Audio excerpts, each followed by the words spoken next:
चलिए शुरू करते हैं आज का टॉपिक, नेपाल में राजतंत्र और लोकतंत्र। इसके पीछे हमने कल बहुत ही अच्छा से देखा बांग्लादेश में सैनिक शासन, फिर वहाँ पर कैसे बांग्लादेश आज़ाद हुआ और नया देश बना 1971 में। आज हम लोग देखने वाले हैं नेपाल में राजतंत्र और लोकतंत्र। देखो, राजतंत्र का मतलब होता है राजा का शासन, राजा का शासन। लोकतंत्र का मतलब होता है लोग का शासन। तो राजतंत्र अच्छा होता है कि लोकतंत्र अच्छा होता है? राजा राज करेगा सो अच्छा कि लोग राज करेगा सो अच्छा? राजा के राज में ये होता है कि उसका बेटा ही राजा बनेगा, बड़ा बेटा ही क्या बनेगा? चाहे वो लांगर हो, बानर हो, आनर हो, काहे न हो, राजा का बेटा ही क्या बनेगा? क्या ये नियम सही है, गलत है? गलत है। अब राजा वही बनेगा जो राजा बनने के लायक होगा। देखो, दो पैर नहीं है, हाथ नहीं है, फिर भी राजा बनने के वो लायक है। किसके बदौलत? ज्ञान के बदौलत। देखो, रूप का पूजा हुआ नहीं, किसका पूजा हुआ? और दो पैर नहीं है, दो पैर नहीं है, हाथ नहीं है, एक हाथ का दो उंगली भी चला गया है, फिर भी क्या बन गया? राजा बना। जिस राज्य में जाएगा ना, जिस जिला में जाएगा ना, हिला करके रख देगा। एक दिन आने वाला समय देखिए, बिहार का बहुत बड़ा अधिकारी बनेगा, पूरे बिहार का सबसे बड़ा अधिकारी बनेगा, मतलब किसी एक राज्य का बहुत बड़ा अधिकारी बनेगा, या देश का बहुत बड़ा सचिव बनेगा। समझ रहे ना? जिसके पास ना हाथ है ना पैर है, सिर्फ क्या है? ज्ञान है। सिर्फ क्या है? आप लोगों को क्या बढ़ाना है? हाँ, आप लोग ज्ञान बढ़ाना है, केस बढ़ाना है, केस, हेयर स्टाइल, नाखून बढ़ाना है। देखो, कुत्ता के नाखून बढ़ा रहा है, वही ना फायदा करे आगे ना। क्या फायदा करे आगे? नाखून बढ़ा रहा है। रूप बढ़ाओ, रूप। मोबाइल जेब में रख के आएंगे, मोबाइल जेब में रख के जाएंगे, शैम्पू लगाएंगे केस में, मतलब बल्ला पहिरेंगे, लफुआ बनेंगे, ये सब पहचान है। अच्छा, यही सब आपको आगे अच्छा बनाएगा। चलिए, अब इस सब पर ध्यान अगर नहीं देगा तो आदमी मर ही जाएगा ना। जरूरी तो यही सब है, कि नाखून रंगेंगे नहीं, मेहंदी लगाएंगे नहीं, अलता करेंगे नहीं, तो ये सब कौन काम के? कंपनियाँ बुड़ जाएगा कंपनी वाला के। कंपनी वाला को भी तो बेटा बेटी होगा, है? चलिए, खैर कोई बात नहीं है। जैसी करनी वैसी भरनी, जैसी करनी वैसी, जैसा करेगा वैसे तुमको भरना पड़ेगा। आज तुम ऐसा करेगा, कल तोर बेटा करेगा, परसों तोर बहन करेगा। बोलने जाएगा तो कहेगा हाँ तू कल तो नहीं, हम ना करबो। चलिए, नेपाल अतीत में एक हिंदू राज्य था। अतीत मतलब होता है इतिहास में या पहले। नेपाल पहले एक हिंदू राज्य था, फिर आधुनिक काल में कई सालों तक यहाँ संवैधानिक राजतंत्र रहा। देखो, पहले वहाँ पर क्या था? हिंदू राज्य था, बाद में चल करके वहाँ राजा का क्या हो गया? राज्य। और संवैधानिक राजतंत्र के दौर में जब वहाँ पर राजतंत्र था, उस समय नेपाल की राजनीतिक पार्टियां और आम जनता ज़्यादा खुले और उत्तरदायी शासन की आवाज़ उठाते रहे। मतलब वहाँ के शासन बदलाव की, राजा का शासन हटाने के लिए आवाज़ उठा रहे थे वहाँ की जनता।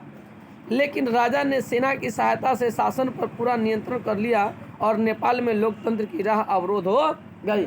जैसे ही वहाँ की जनता ने हल्ला किया कि हमें राजतंत्र के सिस्टम को हटाना है, हमें लोकतंत्र लाना है, तो राजा ने अपनी पूरी ताकत लगा दिया, अपनी सेना को इकट्ठा करके, लोगों को डरा धमका करके उसकी आवाज़ों को क्या कर दिया? बंद कर दिया। और वहाँ पर किसका राज रह गया? राज का। आगे देखिए क्या हुआ। कहते एक मजबूत लोकतंत्र समर्थक आंदोलन की चपेट में आकर राजा ने 1990 में नए लोकतांत्रिक संविधान की मांग मान ली। आगे चल करके राजा जब अपने हिसाब से शासन कर रहा था, लोग पढ़ने लगा, लिखने लगा, होशियार जब होने लगा, तो लोगों ने क्या किया?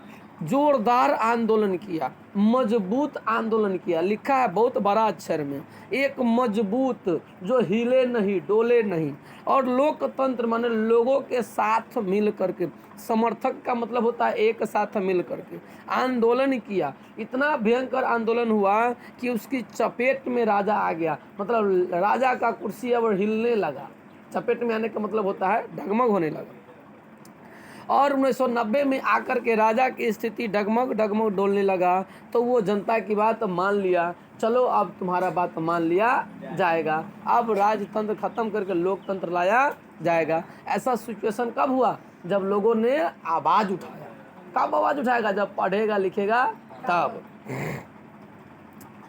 राजा ने बात मान ली और नेपाल में लोकतांत्रिक सरकारों का कार्यकाल बहुत, देखते हैं, एक मिनट देखिए,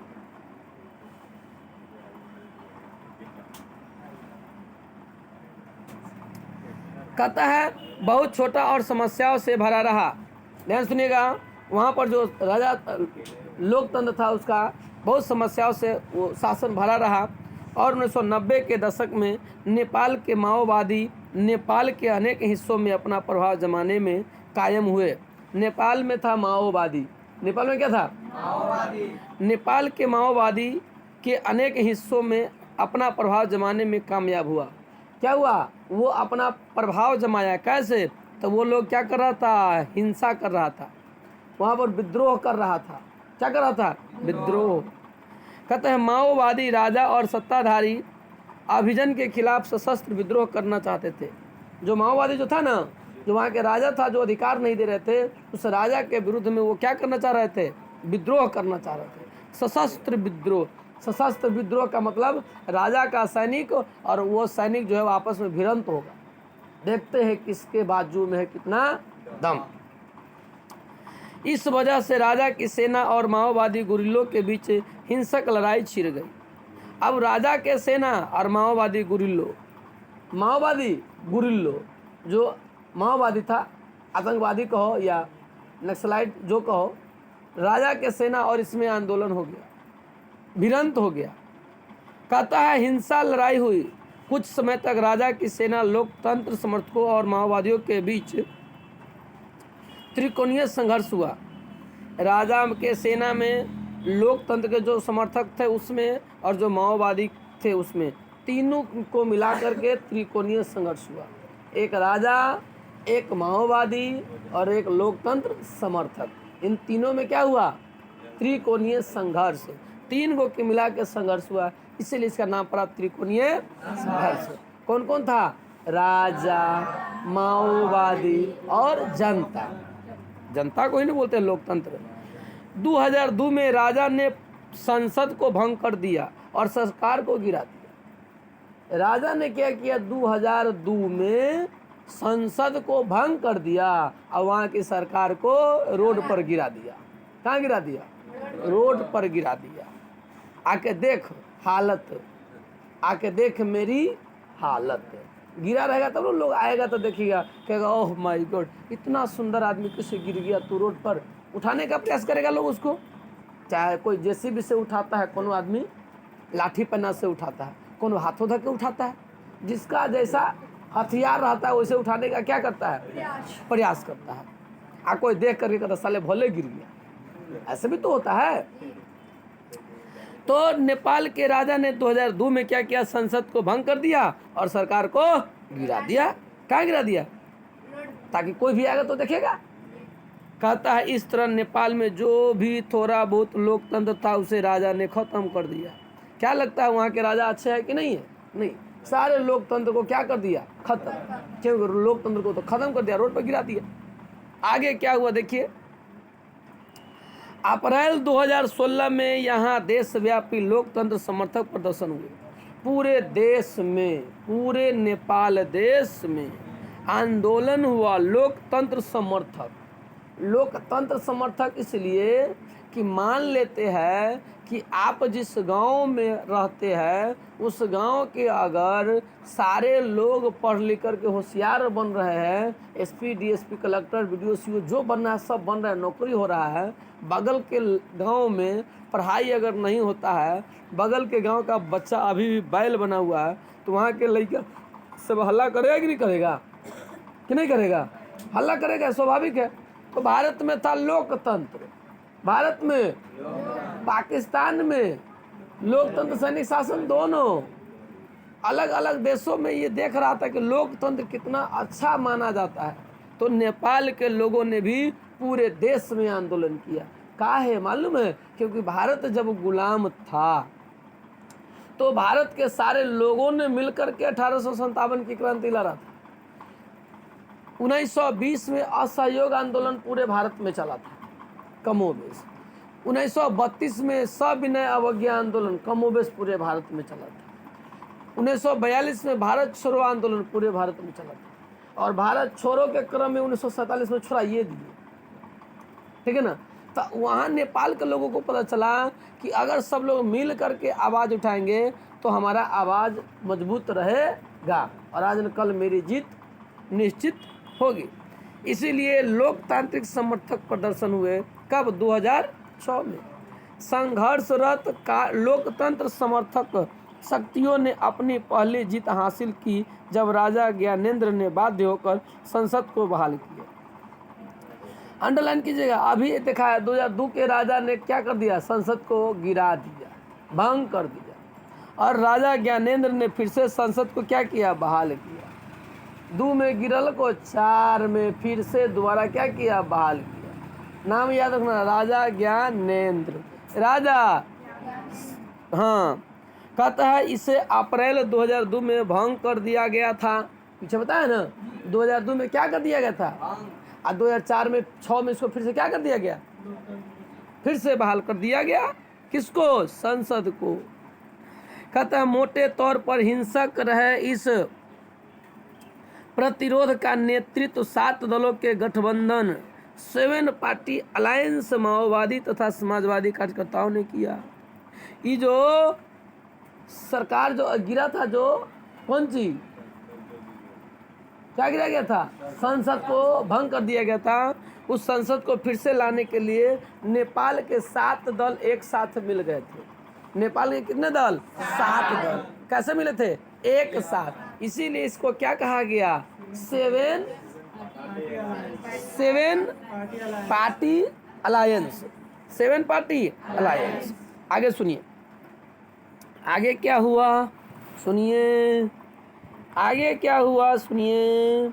नेपाल में लोकतंत्र की आमद अब लगभग मुकम्मल हुई। मतलब अब लगने लगा कि लोकतंत्र आएगा। आ गया लोकतंत्र, आ गया। आइए, लोकतंत्र की जय हो, लोकतंत्र की जय हो, जय हो। आपका स्वागत है नेपाल देश में। हाँ, आप ही का तो ये इंतजार था, लोकतंत्र मेरा किधर है, इसीलिए नहीं आ रहा था। अब आएगा। मुकम्मल हुई का मतलब क्या हुआ? सहमति हुई। अब लोगों को आस जगने लगा। आप पढ़ते हैं ना, मैट्रिक में जो भी डिवीजन रहा, इंटर में फर्स्ट या टॉपर करो ना, आसपास के लोगों को लगने लगेगा। अगर इंटर मैट्रिक में फर्स्ट था, इंटर में टॉपर बनो। मैट्रिक में सेकंड था, इंटर में फर्स्ट करो, थोड़ा मन में जज्बा जगेगा। मतलब आप जिस एग्ज़ाम को देते हैं ना, एक बारी में आप नंबर कम आया, फिर तैयारी करो, फिर रगड़ो, दोबारा बेर में ज़्यादा नंबर लाओ, तीसरा बेर में और ज़्यादा नंबर लाओ। एक बारी आपते आपको विश्वास जग जाएगा कि अब तो हम पार करिए देंगे, और एक न एक दिन सफलता आपका चरण चूमेगा, कदम चूमेगा। एक डायलॉग भी कहा जाता है, मेहनत करते चल बंदे, सफलता तेरी कदम चूमेगी, आज नहीं तो कल। बंदे को पहले सफलता चाहिए, बंदे को पहले क्या चाहिए? सफलता। इसीलिए बंदा सफल होता ही नहीं है।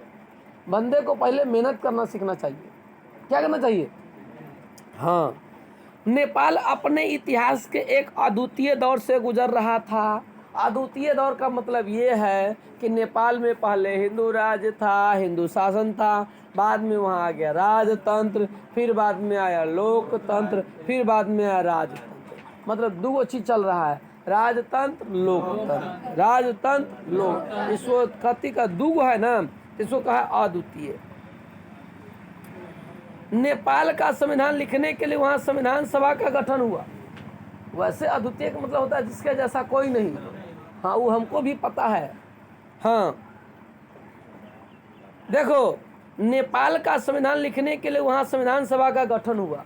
जैसे भारत में संविधान लिखने के लिए संविधान सभा का गठन हुआ ना, कितने सदस्य था उसको कोई बता सकते हो? 200। तुझे से तो कमेंट करके बताना हमको, कमेंट करके बताना। चल बताना कमेंट करके। कहता है नेपाल में कुछ लोग मानते थे कि अलंकारिक अर्थों में राजा का पद कायम रखना जरूरी था ताकि नेपाल अपने अतीत से जुड़ा रहे। देखो, कुछ लोगों का कहना है कि नेपाल में राजा का पद रहना चाहिए। क्यों? क्योंकि यह हमारी प्राचीन पहचान है।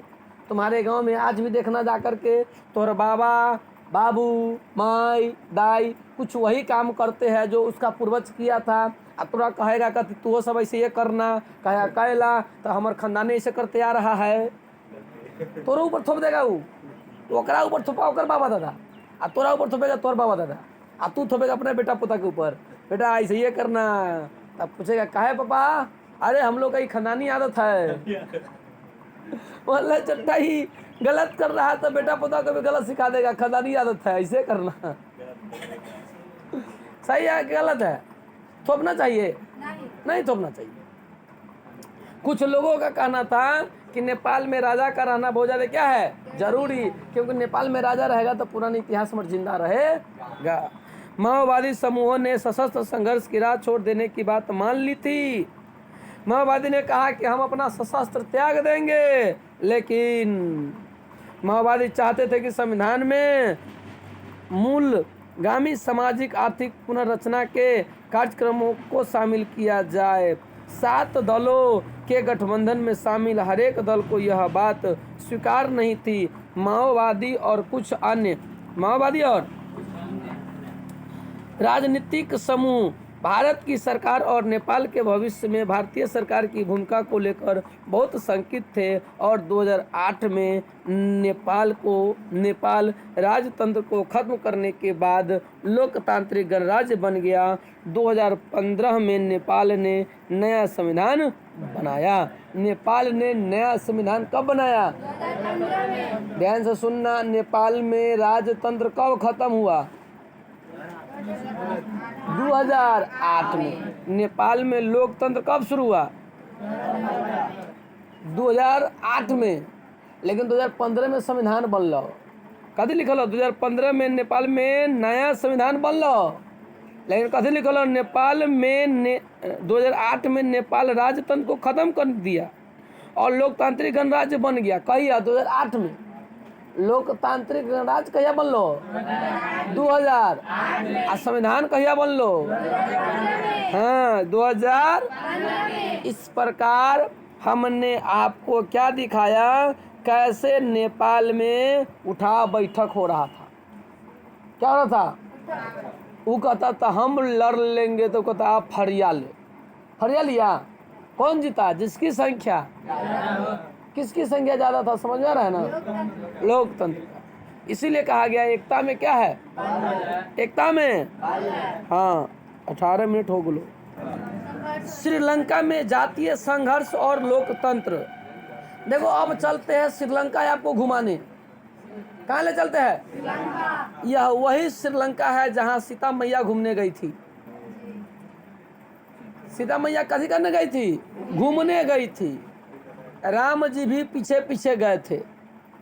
पीछे पीछे गए थे, अपने सीता जी को वापस लाने गए थे। सीता जी को हनुमान जी भी गए थे। राम जी का पूरा सेना चल गया था जोर के। नहीं कहते राम जी की सेना चली, आगे आगे राम जी चले, पीछे पीछे राम जी के चलिए। वही श्रीलंका में चलते हैं जहाँ के रावण था। कौन था? लंकेश रावण। लंकेश, उसी श्रीलंका में चलते हैं। सुनो ध्यान से। देखो, इस श्रीलंका को पहले नाम सिलोन था। श्रीलंका का पहले किस नाम से जाना जाता था? और ये ऑब्जेक्टिव में आ सकता है, श्रीलंका को पहले किस नाम से जाना जाता था? एक बात पीछे हम आपको नहीं बोले हैं, वह बात यह था कि नेपाल के बारे में पढ़ा रहे थे तो यह बात भूल ही गए हैं कि नेपाल आज तक गुलाम नहीं हुआ है। नेपाल को किसने गुलाम बनाया है? मतलब जकरा घर है झोपड़ी के होगा, घर में कभी डकैत आता ही नहीं। डकैत तो उसे घर में आता है जिसका घर छत का होता है। घर देख के डकैत पीछे लग जाएगा, ठीक है ना। इसीलिए कोशिश करना कि आसपास में जब 2-4 घर, 10 को 50 को घर हो तब ये घर बढ़िया बनाना, ना तो तोरे घर डकैत आएगा। अगर बनाबो करना तो पूरा सेपरेट के साथ, कि अगर अबो करेगा तो और कुछ बिगाड़ नहीं सकता है, न तो लटकले बेटा गेल ले। देखिए श्रीलंका में जातीय संघर्ष और लोकतंत्र, आपको बता दें श्रीलंका का पुराना नाम सिलोन है। श्रीलंका का पुराना नाम, और अभी श्रीलंका की राजधानी श्री जयवर्धनपुरा है। अभी श्रीलंका की राजधानी कहाँ है? श्री जयवर्धनपुरा, श्री जयवर्धन। सुनिए, हम देख चुके हैं कि आज़ादी 1948 के बाद से लेकर अब तक श्रीलंका में लोकतंत्र कायम है।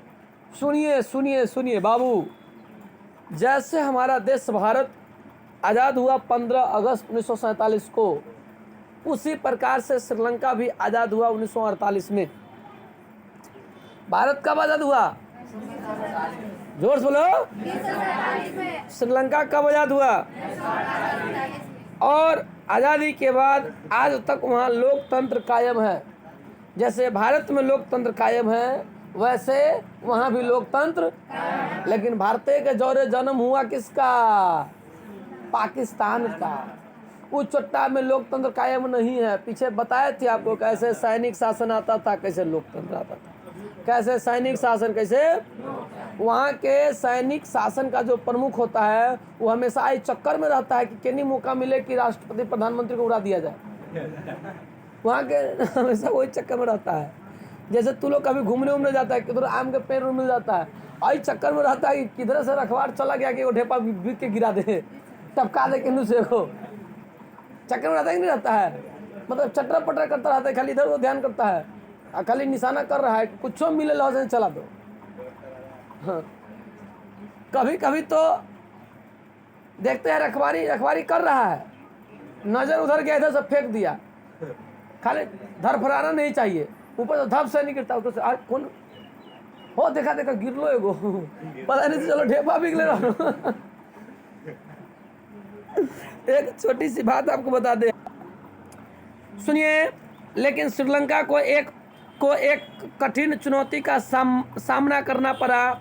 यह चुनौती न तो सेना की थी और न ही राजतंत्र की थी, तो आखिर चुनौती किसकी थी? श्रीलंका को न सेना की चुनौती थी और न ही किसकी? जनता की, बल्कि वहाँ चुनौती थी जातीय संघर्ष का सामना करना पड़ा, जिसकी मांग है कि श्रीलंका के एक क्षेत्र को अलग राष्ट्र बनाया जाए। आपको पीछे बता दिए हुए है मैप क्लास में कि श्रीलंका का ऊपरी हिस्सा एलिफेंटा कहलाता है। एलिफेंटा तो वहाँ पर दर्रा है, जाफना कहलाता है। श्रीलंका का ऊपरी हिस्सा क्या है? जाफना। और वो जाफना में जो लोग हैं वो दक्षिण भारत के तमिल के लोग हैं, तमिलनाडु के लोग हैं, है ना। वो तमिलनाडु के लोग जो वहाँ गए हैं श्रीलंका के ऊपरी हिस्सा जाफना में, वह उस क्षेत्र में अलग राष्ट्र बनाने की क्या करता है? मांग करता है। अलग राष्ट्र मतलब अलग देश बनाने की क्या करता है? मांग करता है। वही है जातीय संघर्ष। वही क्या है? आज़ादी के बाद से श्रीलंका को उन दिनों सिलोन कहा जाता था। देखो, आज़ादी से पहले श्रीलंका को पहले क्या कहा जाता था?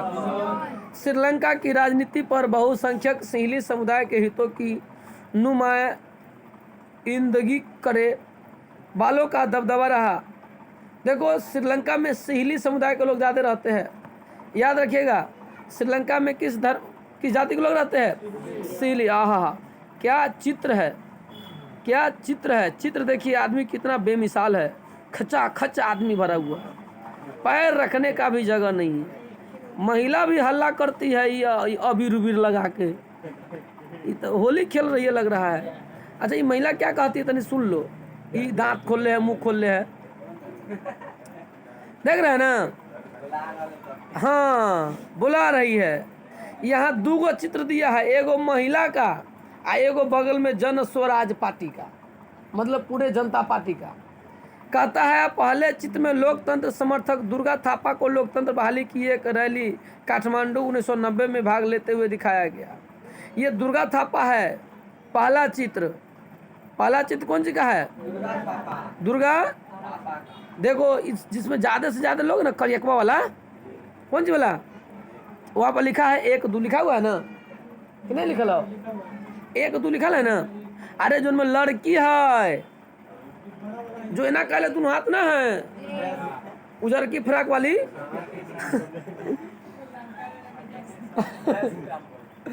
ये लग रहा है कि कुछ बोल रही है।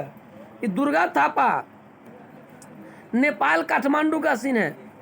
दूसरी तस्वीर देखो बगल में जो महिला जो है मोटी मुंह वाली, लगता है हाथ में अबीर लगा ले होगा, पीछे को कहता है जय। एक मर्द है ना जो कपार पर तिलक लगा ले, वो वैसे बोल रहा है जय। ये 2006 की है जिसमें दुर्गा थापा को दिखाया गया है, लेकिन इस बार वे लोकतंत्र बहाली के दूसरे आंदोलन की सफलता का उत्सव मना रही है और ये यहाँ पर जश्न मना रही है। क्या मना रही है? जश्न को ही उत्सव बोला जाता है। जश्न को ही क्या बोला जाता है? इसीलिए तो अबीर लगाई है। आप देखिए गांव में कोनो चुनाव होता है, जीतता है तो पूरा मुंह में रंग अबीर लगा देता है। शादी ब्याह केकरो होता है तो उत्सव खुशी में पूरे मुंह हाथ में रंग अबीर लगा दिया जाता है। भाषण में देखो छोरा बोलता है भाषण में, भाषण में भी क्या लगा दिया जाता है? हाँ भाषण में भी लगा दिया जाता है। आगे देखिए, ये लोग भारत छोड़कर श्रीलंका आवासी एक बड़ी तमिल आबादी के खिलाफ है। देखो कहता है ये भारत के लोग कहाँ गए? श्रीलंका। तमिलों का बसना श्रीलंका के आज़ाद होने के बाद भी जारी रहा। श्रीलंका जब आज़ाद नहीं था, श्रीलंका जब आज़ाद नहीं था तब भी भारत के लोग श्रीलंका जाके बसते थे, और जब श्रीलंका आज़ाद हो गया 1948 में, फिर भी भारत के लोग श्रीलंका जाना छोड़ा नहीं और वहाँ जाके बसिए रहे हैं। इसीलिए श्रीलंका के लोगों को डर लगता है कि ऐसे ही ये लोग आते रहे तब पता चलेगा, कहेगा बाद में पूरा श्रीलंका हमारे है। देखो ऐसा कहानी अगर बिहारी होता तो कभी अधिकार कर लिया रहता। बिहारी लोग जमीन हड़पने में माहिर है। आरी करते करते यानी से आरी काटेगा, धीरे धीरे यानी बांधेगा, यानी काटेगा, धीरे धीरे बांधेगा, अब बाद में होते होते 1 2 हाथ घुसका देता है। जब यह नापी होता है तो अब कहते अरे भाई तो 2 डेंग जमीन ने घुसका दिया था। ऐसा होता है। अपना बिहार में क्या होता है, आदमी देखता है कि बगल में मालिक का ज़मीन है, मतलब अमीर आदमी रईस आदमी का ज़मीन है, कुछ बोलने उलने नहीं आता, देखने उखने नहीं आता है। ये पेशाब करते करते बाहर में बहारते उहारते कुछ गिराते गिराते ओकरे में वो चला जाता है। सुख करते करते पूरा में सुख करने लगता है। पता चलता है कि वह संपत्ति ज़मीन में जितना संपत्ति था सबको काट छाट के क्या कर लिया, अपना बना लिया, और बाद में वहीं पर एगो लॉस यानी फूस के मरैयो बना देता है। खाली पता न चले तब आप फूस के मरैयो बना के अपना सुख कर रहा है। आएगा तो कहेगा अच्छा मालिक हटा लेंगे, जैसे आप आइएगा हम हटा लेंगे, लेकिन मालिक आएगा कौन? धीरे धीरे ऐसे करते करते वो क्या करता है, हड़प लेता है। बिहारी ज़मीन हड़पने में सबसे माहिर है। अपने यहाँ देखिएगा देहात में सबसे ज़्यादा औरत को कपड़ा पसारेगी दोसर के ज़मीन में, चिपरी ठोकेगी दोसर के ज़मीन में, अब बोलने आएगा तो ओकरा झगड़े कर ले। मैंने उल्टे चोर कोतवाल के डांटे हैं, मतलब उल्टे गलतियों की है आ उल्टे डांटो लगाता रहता है। समझो कितना होशियार रहती है। चलिए आगे बात करते हैं। वहाँ के जाति को सिहली कहते हैं ना। सिहली राष्ट्रवादियों का 1 मिनट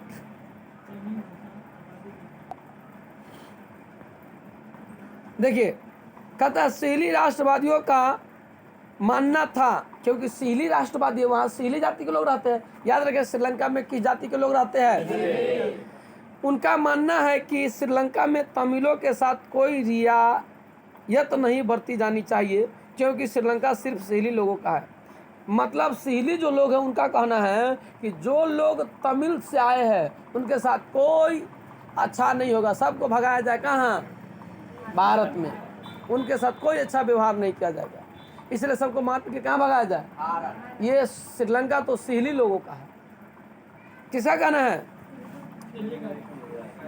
तमिलों के प्रति उपेक्षा भरे बर्ताव से एक उग्र तमिल राष्ट्रवाद की आवाज़ बुलंद हुई। अब तमिल जो वो लोग थे श्रीलंका के, वो इसको गलत नज़र से देखने लगे। मतलब क्या? विद्रोह। मतलब क्या? अब टकराव की भावना आने लगी दोनों में, विवाद जैसी बात पनपने लगा दोनों में। फिर क्या हुआ? 1983 के बाद से उग्र तमिल संगठन, तमिल का एक संगठन था जो भारत से गया था तमिलनाडु में, भारत से गया था श्रीलंका में, उसका तमिल के लोग का संगठन, इसीलिए इसका नाम था लिबरेशन टाइगर्स ऑफ तमिल इलम।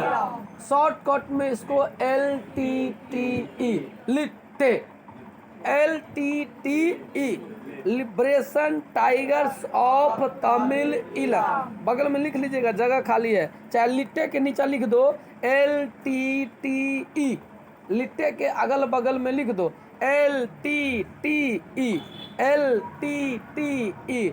L से लिबरेशन, T से टाइगर्स, ऑफ, T से तमिल, E से इलम, लिबरेशन टाइगर्स ऑफ तमिल इलम। और ये बात हम बहुत अच्छा से पीछे पढ़ा दिए थे मैथ क्लास में, है ना? हाँ।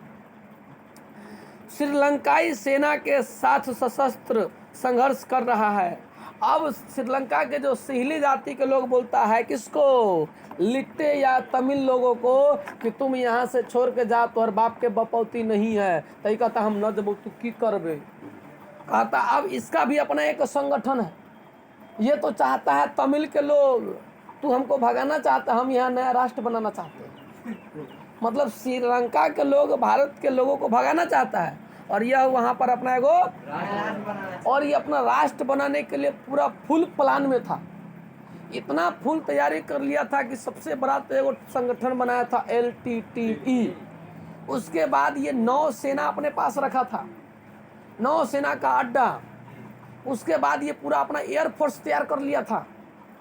समझ सकते हो, जो एक देश होने के लिए जितना चीज़ की आवश्यकता होती है, ये पूरा चीज़ कौन मेंटेनेंस कर लिया था? लिट्टे वाले। क्यों? ये तो देश बनाने की कोशिश में है ना। और श्रीलंका के सिहली वाले लोग इसको भगाना चाहते हैं। कैसे भागेगा? देखो, इसने तमिल इलम यानी श्रीलंका के तमिलों के लिए एक अलग देश की मांग की। किसने? लिट्टे ने। लिट्टे ने श्रीलंका के सरकार को कहा हम तमिल लोगों के लिए एक अलग राज्य चाहिए, देश चाहिए। श्रीलंका का ऊपरी हिस्सा जाफना हमको दे दो, हम लोग इधर अपना रहेंगे, अलग देश बना करके। क्या बना के? देश। श्रीलंका के उत्तर पूर्वी हिस्से पर लिट्टे का नियंत्रण है। मतलब श्रीलंका का ऊपरी हिस्सा में किसका नियंत्रण है? लिट्टे का। अब चलिए देखो, मैप क्लास में इसके बारे में बहुत अच्छा से बताए हुए थे। अब जो मैप क्लास नहीं की उसको कहाँ समझ में आएगा, क्योंकि वो क्लास तो हम फ्री में पढ़ाए हुए थे। और आपको तो खाली बोलते हैं कि कई क्लास ऐसे चलता, आते रहिए, सुनते रहिए, पैसा तो लगता नहीं है। लेकिन फिर घर से आएंगे इतना धूप में तो मेरा रूप खराब हो जाएगा, मेकअप खराब हो जाएगा, ऐसे तो मतलब थोड़ी नहीं है। हाँ, आते एक दूर से आएंगे, आते एक अमीर का बेटा बेटी है, गरीब हो जाएंगे ज़्यादा पढ़ेंगे तो। हाँ चलिए, खैर कोई बात नहीं है, आगे देखते हैं। ज़्यादा पढ़ने से भी मरबे करेगा, कमो पढ़ने वाला मरबे करेगा, तो ज़्यादा दुख उठाने की ज़रूरत क्या है। कितना अच्छा घरे रहते, AC खाते, यहाँ पर आगे DC मिल रहा है। चलिए खैर कोई बात नहीं है, सुनिए ध्यान से। श्रीलंका की समस्या भारतवंशी लोगों से जुड़ी है। श्रीलंका में जो भारत के जो लोग गया हुआ है, कहाँ के लोग? भारत के लोग कहाँ गया है? भारत के लोग कहाँ गया है? आ भारत के लोग दूसरे देश में गया है, और दूसरे के लोग भारत के लोग को पीटेगा तो भारत सरकार हाथ में आकर देखेगा हमारे आदमी के भले मर रहा है। अच्छा, तोहर बाबू गेलो कुटुम यहाँ, कहाँ गेलो? आ कुटुम यहाँ तोरा बाबू के कोनो पीट रहा है, आ तोरा पता चलो कि तोरा बाप के मार दिए, वहाँ मार रहा है, तो तू यहाँ पर बैठे लगे भले मारता है सर, भले मारता है, तो ऐसी क्या मार रहा है कि आपका खून खौलेगा पहले। कौन साला मारा है रे? कौन मारा है रे? होता है ना, निकाल तो गौरी, चाबी ला तो रे। लोग सोचे दौड़ता है पहले। अब वहाँ पता चला भारत सरकार को कि लिट्टे जो है भारत का तमिल लोगों का एक संगठन है और श्रीलंका वाला उसके साथ गलत व्यवहार करता है। भारत सरकार ने अपना सेना भेजा। क्या भेजा? सेना। और उस सेना का नाम था ऑपरेशन शांति दूत। शांति। हाँ, सुनिए, भारत की तमिल जनता का भारतीय सरकार पर भारी दबाव है, क्योंकि वहाँ के जनता, भारत के जनता कहाँ गया? तमिलनाडु में। और वहाँ की जनता भारत के लोग को विरोध करता है। हम यहाँ मुसीबत में, आप वहाँ खीर खा रहे हैं। आइए हमारे साथ बैठ के कभी खिचड़ी खा के देखिए, ठीक है? आप वहाँ खीर खा रहे हैं। मतलब वह श्रीलंकाई तमिल के हितों की रक्षा करे। तमिल के लोग जो श्रीलंका में गया है वो कहता है भारत सरकार को कि आप आइए, हम मुसीबत में हैं, हमें बचाइए, और न बचाइएगा तो समझ लीजिए आपका क्या होने वाला है। भारतीय सरकार ने समय समय पर तमिलों के सवाल पर श्रीलंका की सरकार से बातचीत की कोशिश की। बातचीत की क्या किया? कोशिश। भारत सरकार श्रीलंका के सरकार से तमिल समस्या वाला लेकर के समय समय पर क्या करते रहे? बातचीत कि हो हमारा आदमी सबको आप कहा तंग करते रहते हैं, कहाँ तंग करो छी, ऐसे ये सब बोलता रहता है। अच्छा कोई बात नहीं, तंगा मन का होता रहता है। फिर फोन किया, हो देखे छा परेशान करे छो। अब भारतों को लगा कि तनी एक बार जांच करवा लेते हैं, सही है कि गलत। तो ये अपन सेना भेज दिया, ऐ जाओ देख कर क्या तो वहाँ क्या हो रहा है। आप लोग पीछे इतिहास से पढ़ाए थे कि जब कश्मीर में जब हमला हुआ था, अशोक का बड़ा भाई कौन गया था? सुसीम। अशोक का भाई सुसीम गया था ना, शांति नहीं हुआ। तो बाद में बिंबिसार किसको भेजा था? बिंदुसार किसको भेजा था? बिंदुसार भेजा था अपने बेटे अशोक को। क्या बेटा तनी देख क्या तो खबर लेके आता वहाँ के की हालचाल है। अभी वहाँ गया तो पूरा अच्छा समाचार लेके आया। बाद में कहा पापा पता कर लीजिए वहाँ ऐसा समाचार बहुत अच्छा है, वहाँ के सब लोग एकदम खुश है। समझ रहे ना? तो भारत सरकार ने भी अपनी सेना भेजा कि जाओ तमिल में तनी देख के आओ श्रीलंका में क्या है। काहे वहाँ के लड़का से फ़ोन करता है हमको, काहे वहाँ की जनता फ़ोन करता है? क्योंकि मेरे देश की जनता है तो सुरक्षा देना मेरा जिम्मेदारी न है। अभी आपको पता होना चाहिए भारत के लोग विद्यार्थी यूक्रेन पढ़ने गया था। कहाँ पढ़ने गया था? यूक्रेन। तो यूक्रेन और रूस में जो युद्ध शुरू हुआ तो सारे यूक्रेन से अपने भारत के विद्यार्थी को वापस बुलाया गया, सही सलामत, किसी के साथ किसी प्रकार का कोई भेदभाव नहीं हुआ। सारे लोगों को प्लेन से भारत पहुँचाया गया। और वो चक्कर में पता चला पाकिस्तानियों चला आया, वो पाकिस्तानी भारत का झंडा लेके खड़ा। मतलब भारत दुनिया का भी जीता जागता सबसे आगे बढ़ने वाला देश है, ठीक है ना? चलिए, तो भारत ने अपनी क्या भेजेगा? शांति दूत। कहाँ भेजेगा? श्रीलंका। कहेगा जाइए लोग को समझा बुझा करके फिर वापस चल आइएगा। लेकिन 1987 में भारतीय सरकार श्रीलंका के तमिल मसलों में प्रत्यक्ष रूप से शामिल हुई। भारत की सरकार ने श्रीलंका से एक समझौता किया तथा श्रीलंका सरकार और तमिल के बीच रिश्ते सामान्य करने के लिए भारतीय सेना को भेजा। भारतीय सेना को, आप उस सेना से पहले लिख लीजिएगा, भारतीय सेना से पहले लिख लीजिएगा, जगह खाली है ना, पहले वहाँ लिख लीजिए भारत शांति सेना, चाहे शांति दूत। भारत सरकार ने समझौता किया किससे? श्रीलंका की सरकार से, अपनी सेना भेजा जिसका नाम था शांति दूत। आखिर में भारतीय सेना लिट्टे के साथ संघर्ष में फंस गई। अब भारत के सेना गया कहाँ? श्रीलंका। श्रीलंका गया तो फंस गया कथी से? लिट्टे से। ओझरा गेलो जाल में, लिट्टे से फंस गेलो। भारतीय सेना की उपस्थिति को श्रीलंका की जनता ने कुछ खास पसंद नहीं किया। अब उस श्रीलंका जो गया था भारत की सेना, लिट्टे को समझाने बुझाने के लिए गया था ना, लेकिन वही मोजरा के रह गया। श्रीलंका के लोगों को लग रहा था ये तो समझाने आया था, लेकिन यहाँ तो इस दोनों तो फूसा फूसी कर रहा है, कना फूसी कर रहा है, ये कथी समझाता होगा? समझाता है तो नहीं हमरो सुना के समझा, हम तो सुनेंगे कथी ओकरा कहा है, ठीक है ना। ये दोनों कना फूसी कर लिया। श्रीलंका के लोग कहा न भेलो, ये तो गड़बड़ हो गलो, कना फूसी कर रहा है, न भेलो। श्रीलंका के लोगों ने पसंद किया, नहीं पसंद किया। श्रीलंकाई जनता ने समझा कि भारत श्रीलंका के अंदरूनी मामलों में दखल अंदाजी कर रहा है।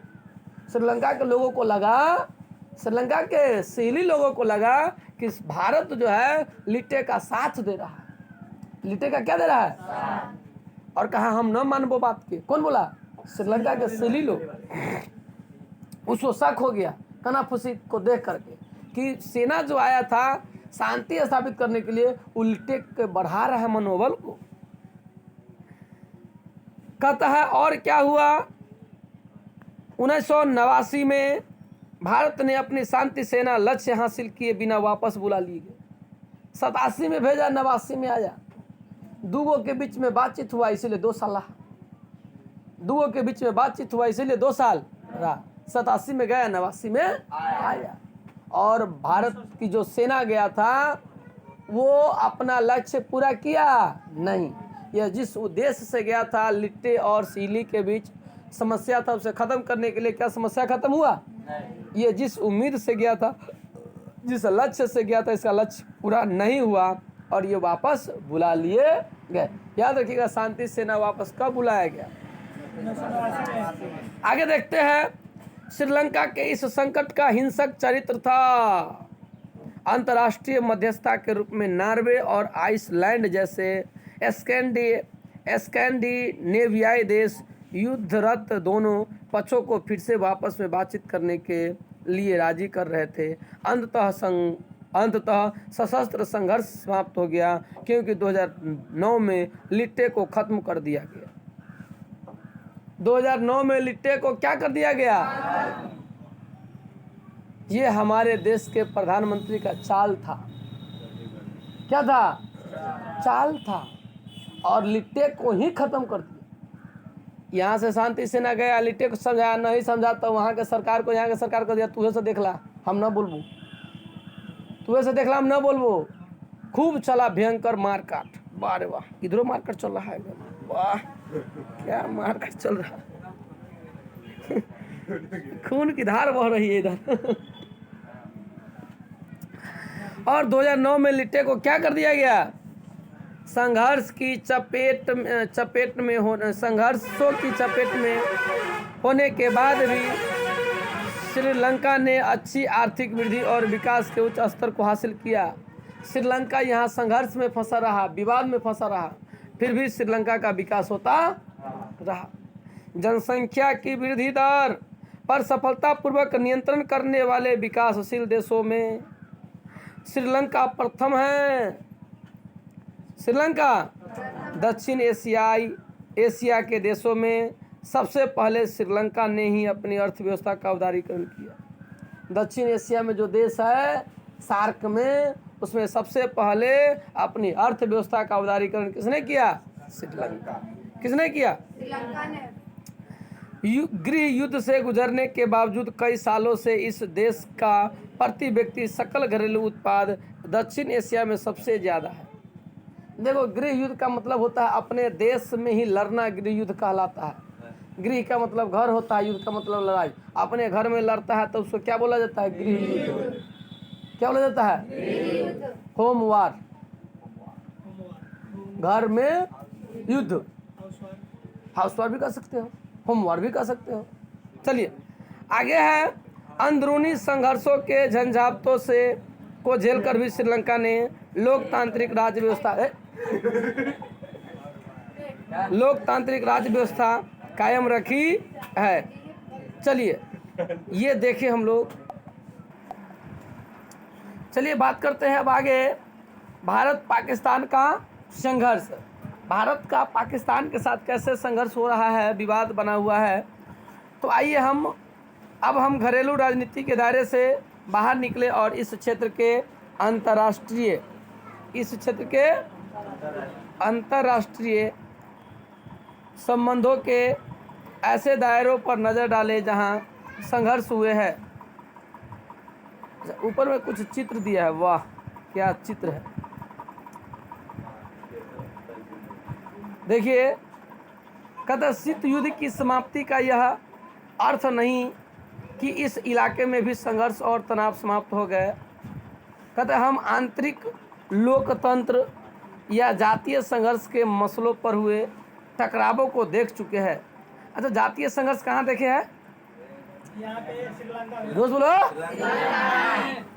जातीय संघर्ष हाँ, अभी पढ़ाते हैं। जातीय संघर्ष कहाँ हुआ? कहाँ? यही कला करता है कि जोर से बोलेगा। कहाँ हुआ? हाँ, और लेकिन कुछ महत्वपूर्ण संघर्ष अंतर्राष्ट्रीय प्रकृति के भी है। दक्षिण एशिया में भारत की स्थिति केंद्रीय है। मतलब पूरे दक्षिण एशिया में भारत पूरे केंद्र में है। भारत कहाँ है? केंद्र का मतलब कहाँ होता है? बीच में। भारत कहाँ है? और इस वजह से इनमें से अधिकांश संघर्षों का रिश्ता भारत से है। आज ये बीच में रहेगा, गड़बड़ झसर उसी से न होगा। इधरों से जाएगा तो गड़ जाएगा, उधरों से आएगा तो गड़ जाएगा, इधरों से जाएगा तो गड़ जाएगा, उधरों से आएगा तो गड़ जाएगा। किधरों से देख लिया तो हाँ ये कुरफुट्टा तो हाउ, ये भगला तो हाउ। किधरों से आएगा तो क्या करेगा? देखिए, आदमी चुप्पे रहेगा, नजर पड़ते माता गड़िया देता है। गांव घर का ही झगड़ा बड़ी खराब होता है। देखो, चुप्पे रहेगा, चुप्पे रहेगा। अगर देख लिया कि वही आदमी आ रहा तो उसको क्या करेगा? गड़िया देगा। मतलब समझ लो। इन संघर्षों में सबसे प्रमुख और सर्वग्रासी संघर्ष भारत और पाकिस्तान के बीच का संघर्ष है। विभाजन के तुरंत बाद दोनों देश कश्मीर के मसले पर लड़ पड़े। भारत पाकिस्तान किसको लेकर लड़े? कश्मीर को लेकर लड़े। कश्मीर कहता था, कश्मीर को लेकर के पाकिस्तान कहता था कश्मीर हमारा है, कश्मीर। और वो लोग कश्मीर में पत्थर फेंक रहे थे। क्या फेंक रहे थे? पत्थरबाजी कर रहा था ना कश्मीर में। तो किसी शायर ने बहुत ही अच्छा लिखा हुआ है, तुम चलाते रह गया पत्थर, हमने हटा दिया 370। जम्मू कश्मीर से धारा 370 को हटा दिया गया है। ये बहुत अच्छा शायर ने सोच विचार कर लिखा कि वहाँ के पाकिस्तानी क्या चलाता रह गया? पत्थर। और भारत के प्रधानमंत्री ने उसके ऊपर क्या चला दिया? 370। यह 370 उसको अलग किया था, लेकिन जैसे 370 खत्म हुआ वो किस में आ गया? भारत में। किस में आ गया? भारत में। किसी एक और आदमी ने गजब कहा था, किसी एक और व्यक्ति ने बड़ी गजब कहा था। वो क्या कहा था? कहता है कश्मीर का औकात नहीं है, पाकिस्तान का औकात नहीं है कि वो, भारत का औकात नहीं कि कश्मीर को भारत में मिला लेगा।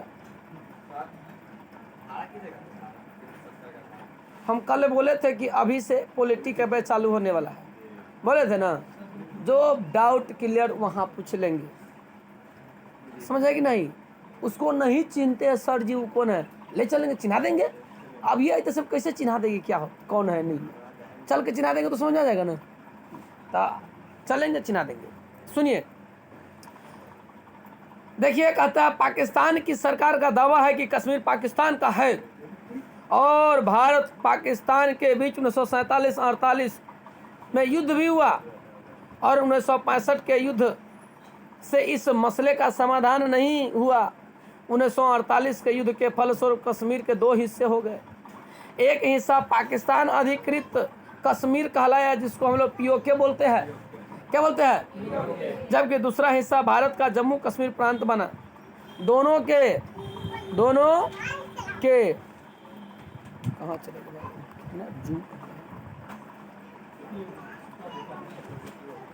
दोनों के बीच एक नियंत्रण सीमा रेखा है।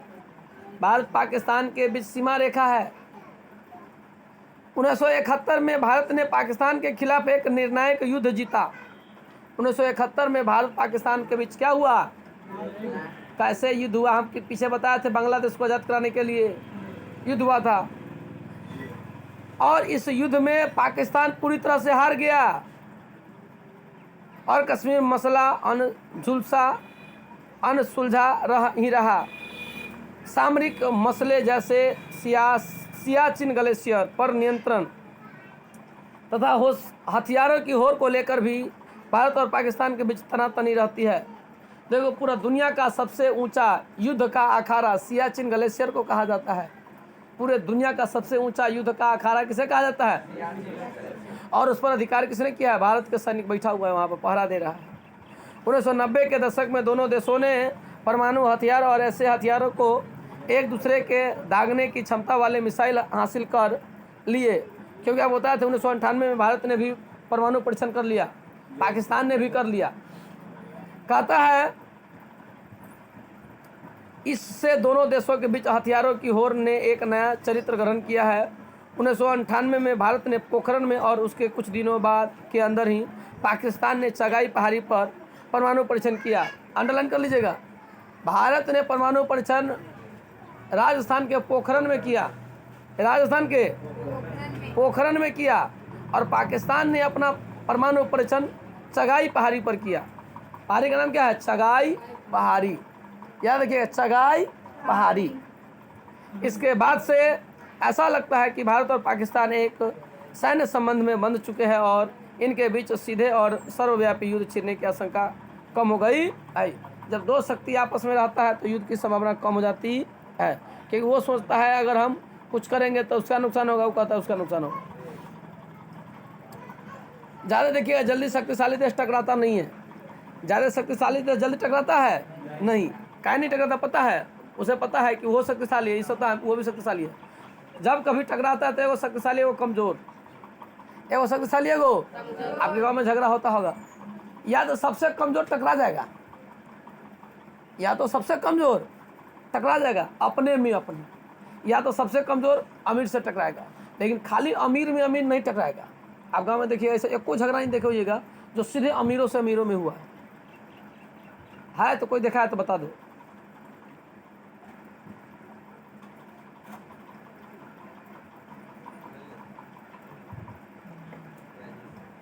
ऐसा आपने बहुतों झगड़ा देखा होगा जो गरीब आदमी का अमीर से हुआ है, गरीब का किससे हुआ है? चाहे खाली गरीब में गरीब से। सुनो इधर, लेकिन दोनों देशों की सरकारें लगातार एक दूसरे को संदेह की नज़र से देखती है। भारत सरकार का आरोप है कि पाकिस्तान सरकार ने लुके छिपे ढंग से हिंसा की राजनीति जारी रखी है। यानी भारत का सरकार का कहना है कि पाकिस्तान लुका छिपी खेल रहा है, चोरिया नुकिया, और चोरा नुका करके अपने पास क्या रखा हुआ है?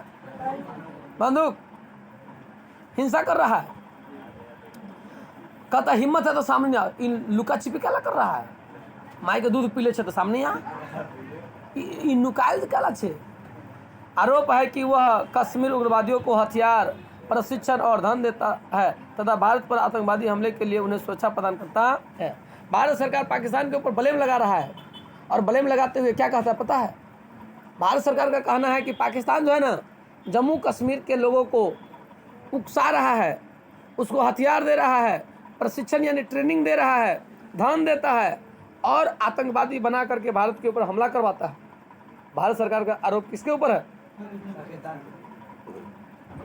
हमले के लिए उन्हें सुरक्षा प्रदान करता है, और जब भारत सरकार हमला करता है तो वह उसका सुरक्षा करता है।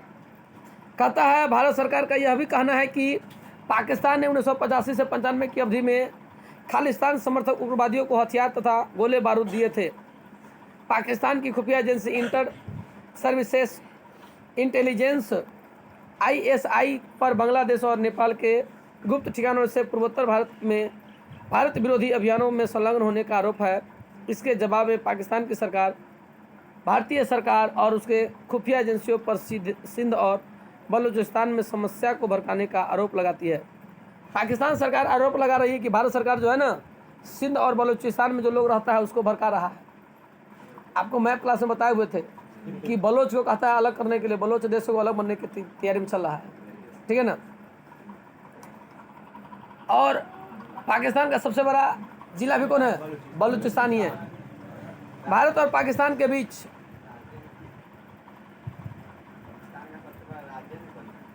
हाँ, पाकिस्तान का सबसे बड़ा राज्य बलूचिस्तान है। हम क्या बोल दिए? कोई बात नहीं है, कभी कभी बुला जाता है बोलने के क्रम में, लेकिन एक क्रम में लिखा जाता है, बोलने के क्रम में बुला जाता है। सही कुछ मतलब कहने का वही रहता है, लेकिन उच्चारण कभी कभी। चलिए, खैर कोई बात नहीं है। भारत और पाकिस्तान के बीच नदी जल के बंटवारे के सवाल पर भी तनातनी हुई। भारत पाकिस्तान के बीच में नदी जल समझौता हुआ 1960 में, जिसका नाम है सिंधु जल समझौता। नाम क्या है? देखो यहाँ पर 6 गो नदी है, सिंधु, झेलम, चिनाब, रावी, ब्यास, सतलज। गिन लो, का बोलो? एगो सिंधु हटा दा, झेलम, चिनाब, रावी, ब्यास, सतलज, का बोलो? एगो पहले 6 गो, 3 गो ऊपर से सिंधु, झेलम, चिनाब, रावी, 3 गो सिंधु, झेलम, चिनाब, 3 हो गया ना? सिंधु, झेलम, चिनाब। ऊपर के 3 गो नदी का पानी पाकिस्तान में जाएगा और पाकिस्तान यूज करेगा 80% पानी।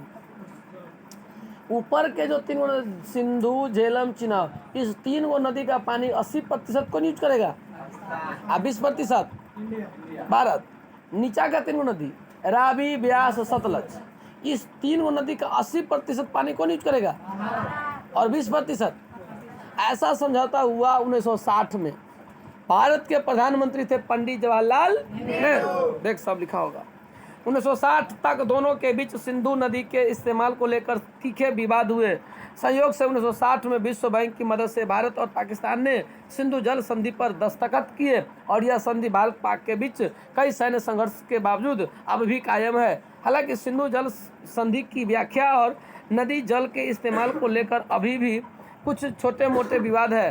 कच्छ के रण में, गुजरात के कच्छ है, ठीक है ना, कच्छ के रण में सर क्रीक और सीमा रेखा को लेकर दोनों देशों के बीच मतभेद है। देखो यही सर क्रीक को सरस्वता या सर क्रीक बताए हुए थे। पाकिस्तान में जो लगता है कि काट देले है, ओकरा चाकू से काटा हुआ है। गुजरात वाला हिस्सा में नहीं बताए थे? गुजरात वाला हिस्सा में बताए थे, गुजरात के कच्छ वाला में सरस्वता या सर क्रीक, सरस्वता या सर क्रीक, सरस्वता या सर क्रीक, उसको लगता है ना चाकू से काट दिया हुआ है। कहता है यह विवाद छोटा जान पड़ता है, लेकिन इसके साथ एक चिंता जुड़ी हुई है। इस विवाद का समाधान जिस ढंग से किया जाएगा उसका असर सर क्रीक इलाके से सटे समुद्री संसाधन के नियंत्रण पर भी पड़ेगा। अब उसी के बगल में कौन सी है मालूम है आपको? ग्वादर बंदरगाह, पाकिस्तान में के बलूचिस्तान में ग्वादर बंदरगाह। भारत और पाकिस्तान के बीच इस सभी मामले के बारे में वार्ताओं के दौर चल रहे हैं और आज का क्लास यहीं पर समाप्त हो रहा है। कल आपको ख़त्म हो जाएगा ये चैप्टर कि भारत का अन्य देशों के साथ कैसा संबंध रहा है। पाकिस्तान के साथ हम आपको भारत का संबंध बता चुके हैं। यह टॉपिक कल शुरू होगा, भारत और उसके अन्य पड़ोसी देशों के साथ भारत का संबंध।